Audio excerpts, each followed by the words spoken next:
برادر مهربان ما خیلی که بازار روی سند عمل میکنیم و خاطر استاد عزیز یک خمس میزنیم عزیزان و همه اینجا میرسیم و بازی میکنیم. مرحبا. سلامت باشید شما. السلام علیکم مهمانان یار و دوستان، تمام خشتبار نوید جان، همه شما را به بس پسندی شبکه مروزه امیر حمزه جان خوش آمدید گفتم و همه شما سربلندی آرزومند در امان خدای مهربان باشید. داماد و عروس با همدیگر پیر شوید، در عالم عشق خود جهانگیر شوید، 100 ساله شوید و بعد از آن پیر شوید. هر سال در این خانه دست توی شود مانندی امیر حمزه جان و خواهر جان چگونه خوشروی شود، 100 ساله شود و بعد از آن پیر شود. از طرف همسیرها یار و دوست و خویشتبا خوشمندی برای بزرگی مقیم جان و شبکه بزرگ امیر حمزه جان یک قرصک بردوام شود. بهترین قرصک‌ها ما یک چرکه قدمی با قدیم مولیم جان کرونا دوستیم. وقتی که زنگیری شکل زنانده بودم گفتم اگر ای ما بنابریم توی پسرچاش خدمت بکنیم، با ای خدا امید داریم که توی نوستش خدمت کنیم. برای مهم جان یک قرصک دیگر شود. مرحمت داماد از بچه خود نشینیم.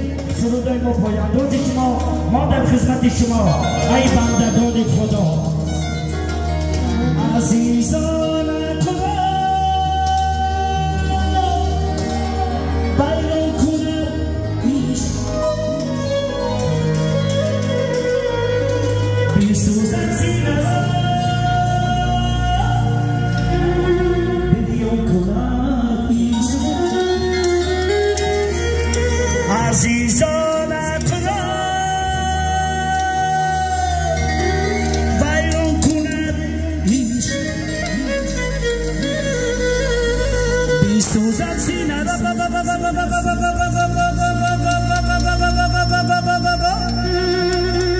بریان کند عشق عزیزان عشق بازی کاری شعرک نه هر یک کودکی نادان کند عشق عزیزان عشق بازی کاری شعرک نه هر یک کودکی نادان کند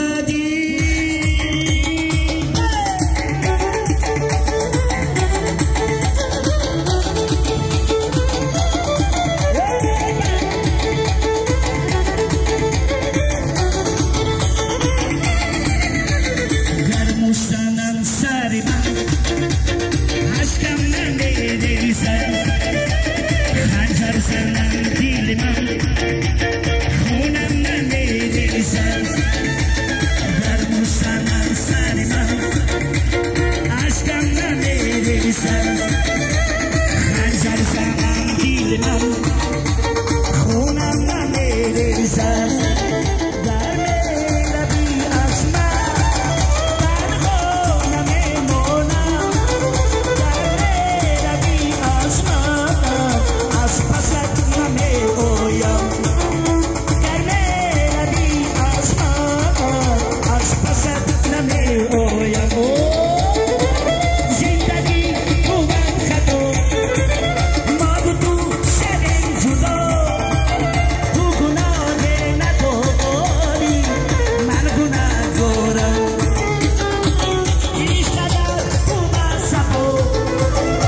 نمیرم روز ملکش